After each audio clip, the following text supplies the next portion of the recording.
Eu mapeei todas as questões dos últimos 5 anos de teoria das relações humanas, fiz um sumário incrível e a aula que você vai ver agora é tudo que cai em concursos a respeito desse assunto. Vem comigo! Galera, a gente vai falar hoje sobre teoria das relações humanas. E para você que não me conhece, eu sou o professor Alan Gestão.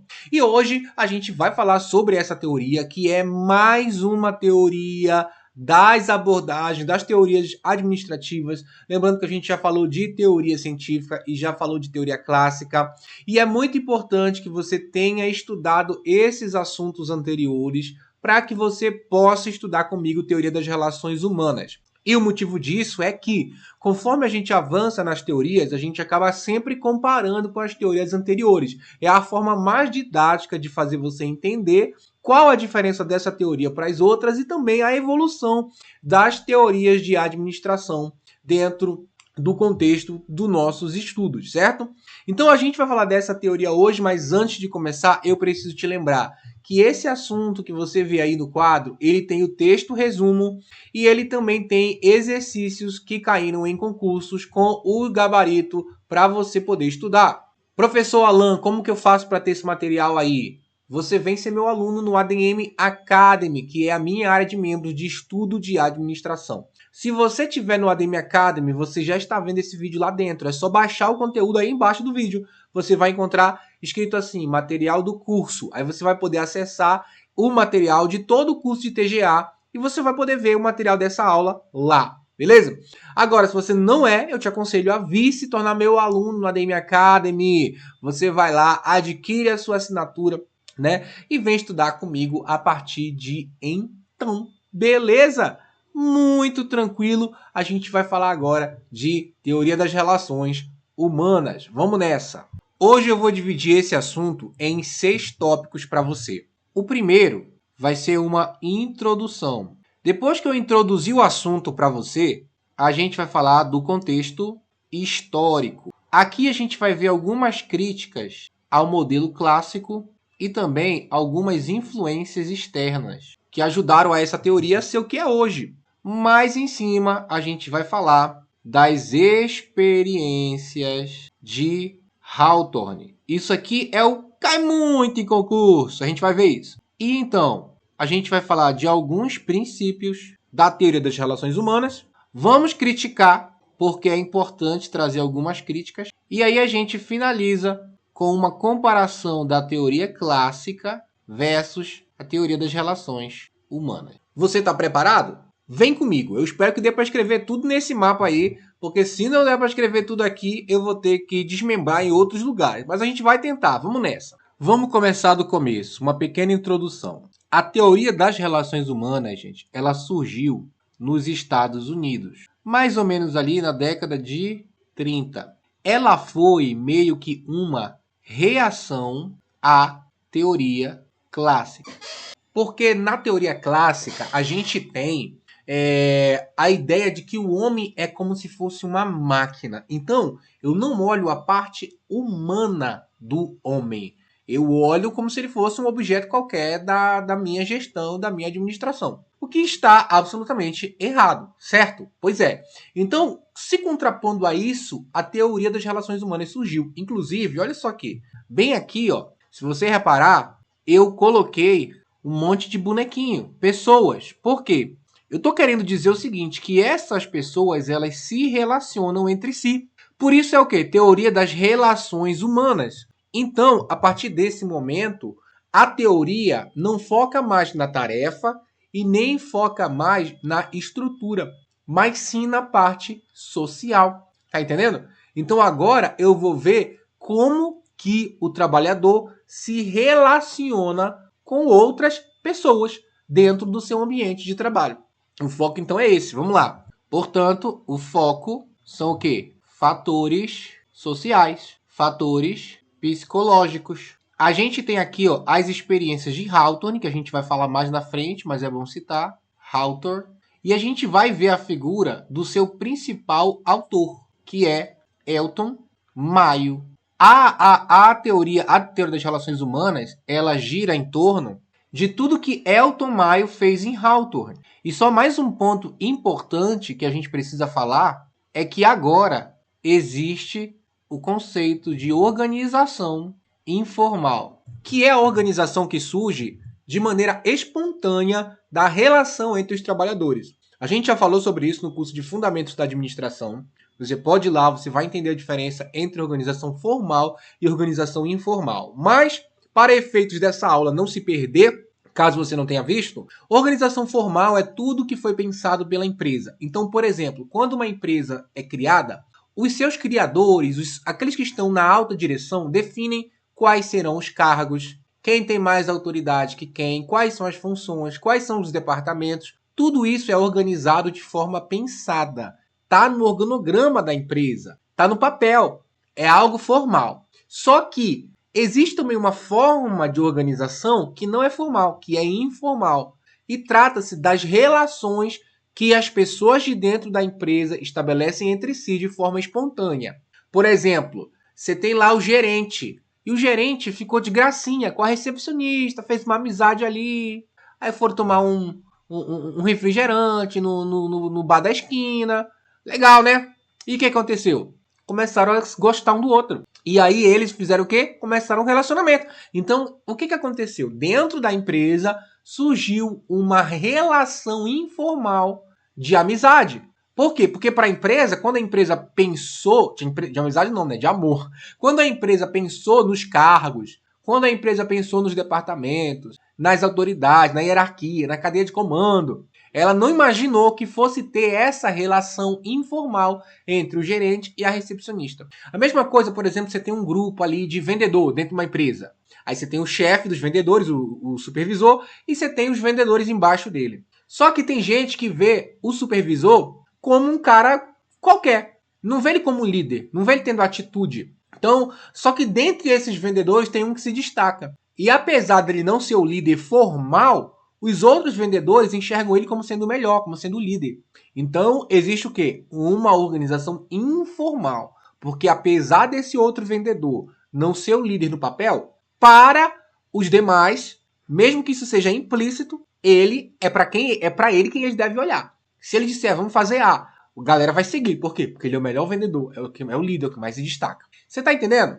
Então, as relações informais surgem de forma espontânea. Você nunca sabe como vai acontecer. Porém, embora elas surjam de forma espontânea, através de relacionamento, de amizade, de liderança, etc., elas interferem dentro da organização. Então, elas são importantes. E se eu não entender, segundo essa teoria, eu não vou conseguir motivar a pessoa. Porque a partir de agora, não é mais o dinheiro que motiva o cara. Segundo essa teoria, não é mais o bem material. A visão aqui não é uma econômica, como era antigamente. Vou te falar já já. Quando eu falar de princípios, eu vou voltar nesse assunto. A visão aqui é de um homem social. Ou seja, ele é um homem que não é motivado só por dinheiro, por bem material. Ele é um homem que é motivado pelas relações sociais que ele estabelece com os outros dentro do mercado de trabalho, dentro do trabalho. Certo? Beleza?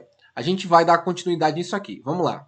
Agora, a gente precisa desenvolver a parte de contexto histórico, como eu falei lá no começo. E a primeira coisa que eu quero que você entenda dentro desse assunto de contexto histórico é que essa teoria das relações humanas, ela surgiu como uma crítica ao modelo clássico. Esse modelo clássico que a gente acabou de ver nas outras teorias, nos outros vídeos, aonde fala sobre a visão mecanicista do trabalhador, colocar aqui mecanicismo, aonde fala sobre a excessiva padronização, aonde fala sobre o trabalho, o homem ser considerado como uma máquina, então a mulher é tratada de forma desumana. Colocar aqui desumanização. Então, dentro desse contexto, havia alguns pensadores que não concordavam. Eu estava no escuro, né? De repente apareci no escuro. Que não concordavam com essa teoria. Então, foi meio que a teoria das relações humanas ela é um contraponto da teoria clássica. Isso já foi pergunta de prova. Voltando. Também, veja bem, relações humanas vai falar sobre o quê? A gente vai precisar falar de psicologia organizacional, vai precisar falar de sociologia, de filosofia. Então, a teoria das relações humanas ela nasceu com influências externas. Influências, por exemplo, eu vou colocar aqui, ó, da psicologia organizacional. Aí nós temos aqui um autor chamado Kurt Lewin. Também sofreu influência da sociologia, a sociologia de Pareto. Também sofreu influência, que aqui fala do equilíbrio social, né? Da filosofia pragmática, diga-se de passagem. E aqui a gente tem um tal de John Dewey. Então pensa, essa é uma teoria que traz ideias de como o homem se comporta com relação aos demais companheiros ali, de modo social. Então vai ter influência de psicologia, de sociologia, de filosofia. Esses autores aí de vez em quando, não é, quase nunca acontece, mas de vez em quando cita-se o nome deles em algumas questões, então por isso eu coloquei aqui, mas não vou me aprofundar nisso. Vamos prosseguir. Agora, se tem um assunto que sempre cai dentro desse tema, é isso aqui, ó. Experiências de Hawthorne, né? O que eu quero que você entenda sobre isso aqui? Bom, primeiramente, Hawthorne era um bairro. Hawthorne era um bairro. Nesse bairro, aliás, que bairro nada, era uma cidade, tá? Então vou colocar aqui, local. Era uma cidade localizada na Califórnia. E aí o que aconteceu lá em Hawthorne? Bom, basicamente, dentro de uma fábrica, de uma empresa chamada Western Electric Company, né, é o nome da empresa, houve experiências cujo objetivo era estudar o efeito da iluminação na produtividade. Então, basicamente, dentro dessas experiências, lá conduzidas por Elton Mayo, essa experiência teve várias fases, tá? Essas fases não são muito importantes, embora eu vou citar elas aqui, mas teve várias fases e o objetivo era: será que se a iluminação for maior, será que vão produzir mais? Será que esses operários, essas trabalhadoras vão produzir mais? E se a iluminação for baixa, será que vão produzir mais? Então o objetivo das experiências de Hawthorne não tinha nada a ver com essa parte social que a gente está falando aqui. Só que, durante as experiências, identificaram um fator social. E falaram assim, ué, a gente descobriu, aqui a gente veio procurar prata e descobriu ouro. Tipo assim, a gente veio tentar entender se a iluminação afeta a produtividade desse pessoal, mas descobriu que, na verdade, tem um fator social aqui que está aparecendo o tempo inteiro atrapalhando as coisas. E aí, a partir desse ponto, foi que deu-se toda a teoria de relações humanas, todo o desenvolvimento dessa teoria, como nós estamos vendo agora. Mas vamos lá. Aliás, volta aqui para mim. Como essas fases, basicamente não são citadas em questão de concurso, eu não vou botar elas no mapa mental, até porque o que é mais importante aqui são as conclusões que eu vou colocar agora, até para a gente ganhar mais espaço aqui no nosso mapa, tá?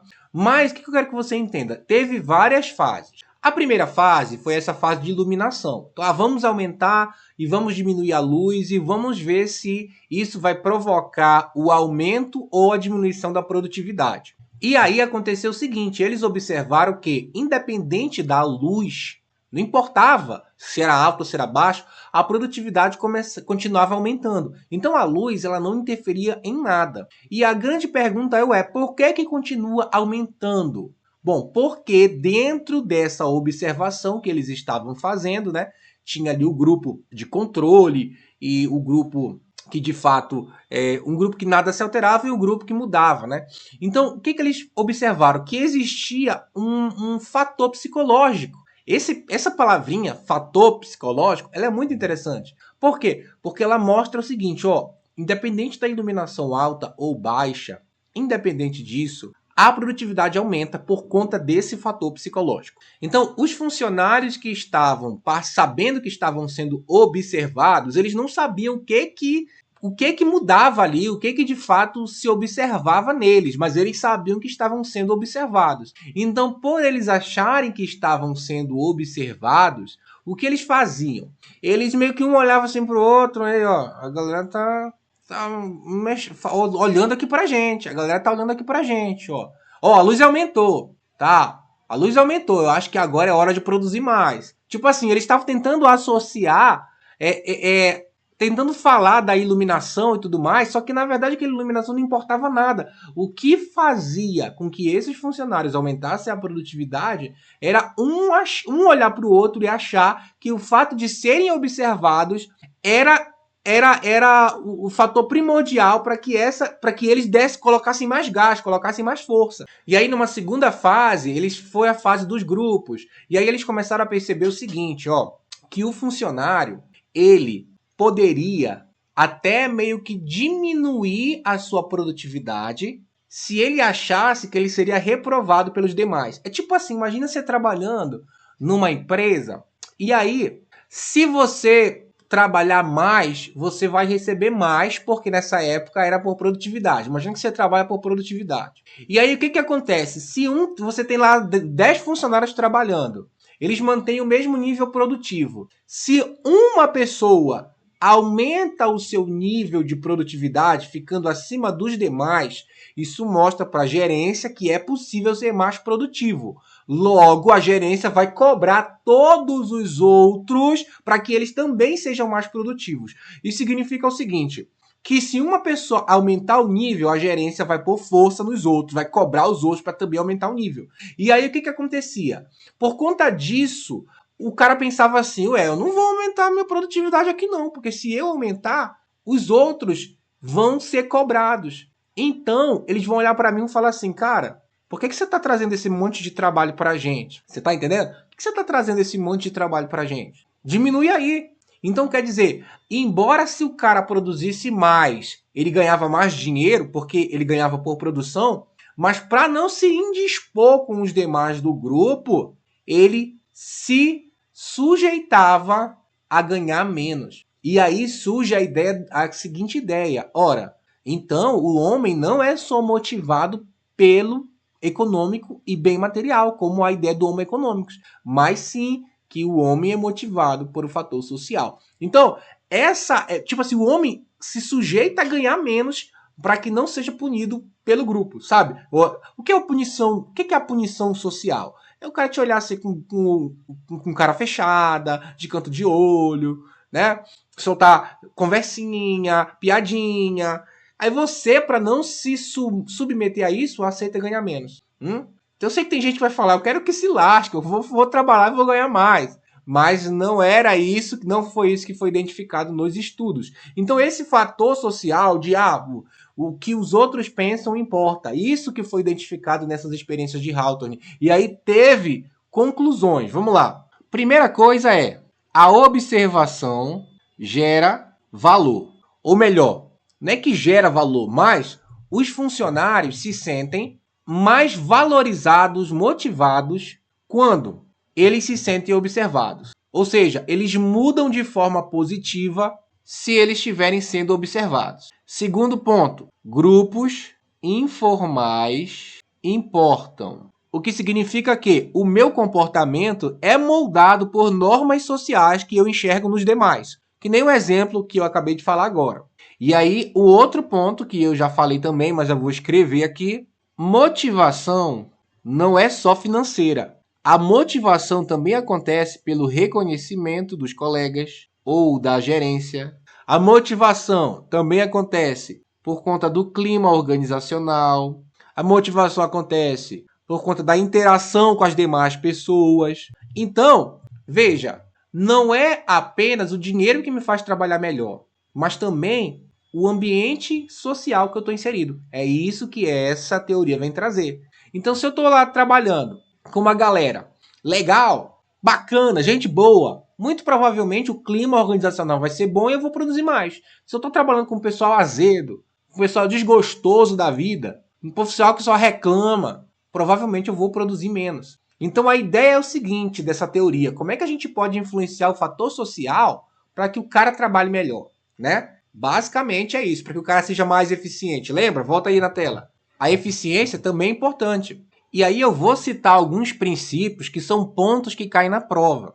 Eu coloquei princípios para ficar mais didático, que é o seguinte, aqui, ó, vou até enumerar para eu não errar o tamanho do mapa. 1, 2, 3, 4, 5. 1, 2, 3, 4. O que acontece? Primeiro ponto a gente já falou, tá? O homem não é mais o homem econômico. O homem é o homem social. Agora, esse cara não é mais motivado por dinheiro, mas sim por reconhecimento, por interação, por aceitação, por pertencimento. Ele quer pertencer a um grupo. Ele quer interagir com o grupo, ele quer ser aceito pelo grupo. É o homem social.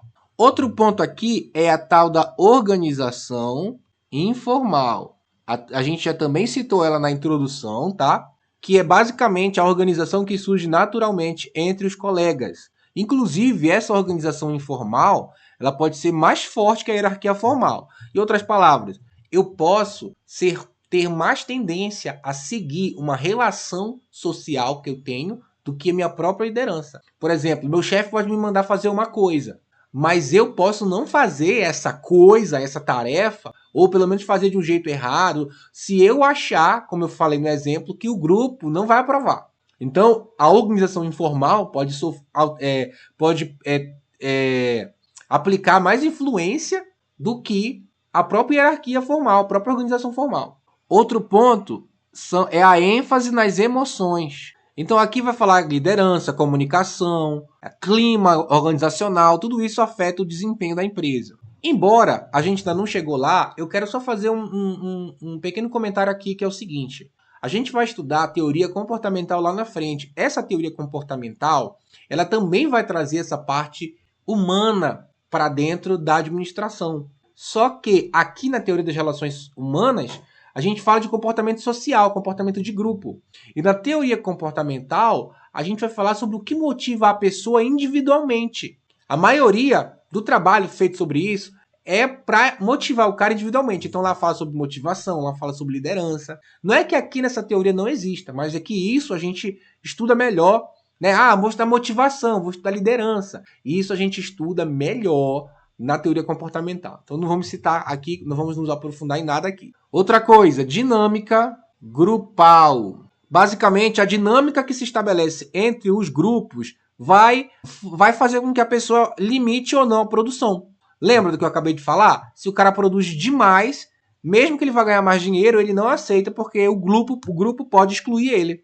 E a gente também tem aqui a ideia de supervisão participativa, que é a de que o chefe, ele não é o controlador, o cara que está ali em cima, sabe? Que nem era na teoria científica. O chefe, ele é um facilitador.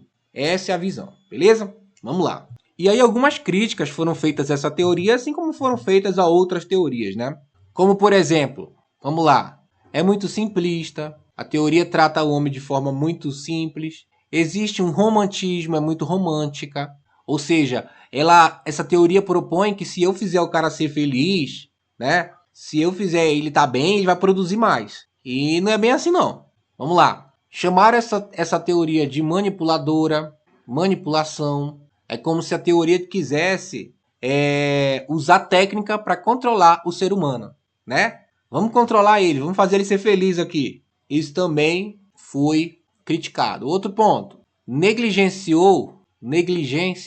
técnica. Então a teoria, ela simplesmente olhou tanto para o lado social que não olhou para a estrutura, não olhou para a tecnologia, não olhou para processo, não olhou para nada. Só olhou para essa parte social. Isso também fez com que fosse muito criticada. Essas críticas não costumam cair. De modo geral, a crítica não costuma cair. Mas se cair, você tem essas aí para você lembrar. E o seu material também tem outras. E para finalizar, a gente faz uma comparação rápida entre a teoria clássica e a teoria das relações humanas. Entre a abordagem clássica e aqui você vai... Aqui na abordagem clássica não é só a teoria clássica, mas também a teoria científica, como você já viu. Eu estou com pouco espaço aqui, eu vou apagar isso aqui e colocar no outro quadro. Então, se eu for colocar assim, bem aqui, ó, escrever aspecto, bem aqui escrever teoria clássica e bem aqui escrever teoria das relações humanas, a gente consegue traçar um paralelo bem legal aqui. Vamos lá. Por exemplo, vamos pôr na primeira linha aqui, ó.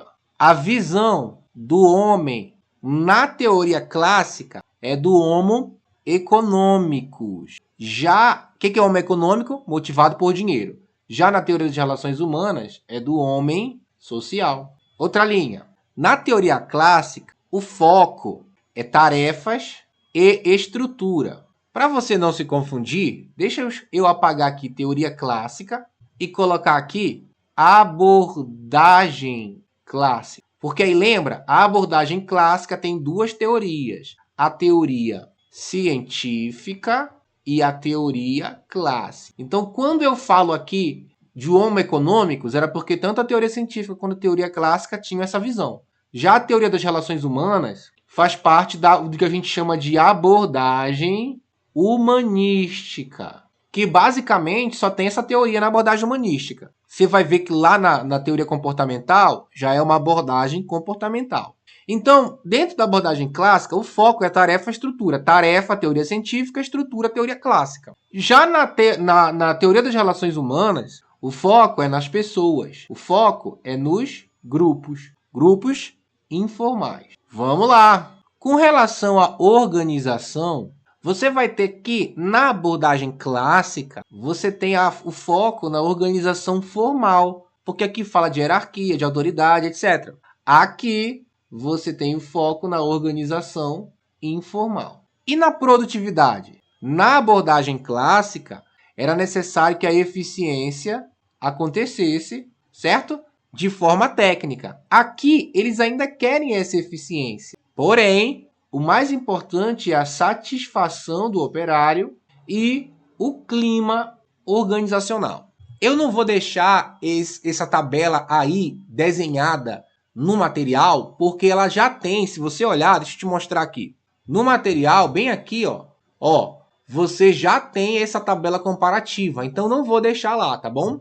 E é isso, galera. Se você quiser baixar esse material e tem o texto aí, tem exercício e tudo mais para você fazer, lembra, tem que estar no ADM Academy, vem ser meu aluno, tá? Se você já for, é só baixar, tá aí embaixo, você consegue ver. A gente terminou a teoria das relações humanas e lembrando, eu fiz o mapeamento de todas as questões que costumam cair e as questões me trouxeram os tópicos que mais caem, que basicamente são esses, tá? Então, aí tem muita coisa bacana, muita coisa legal. Se você gostou, segue aí o canal e entra no ADM Academy para você ter acesso aos materiais. Claro, também a exercícios e muito mais. A gente se vê na próxima aula.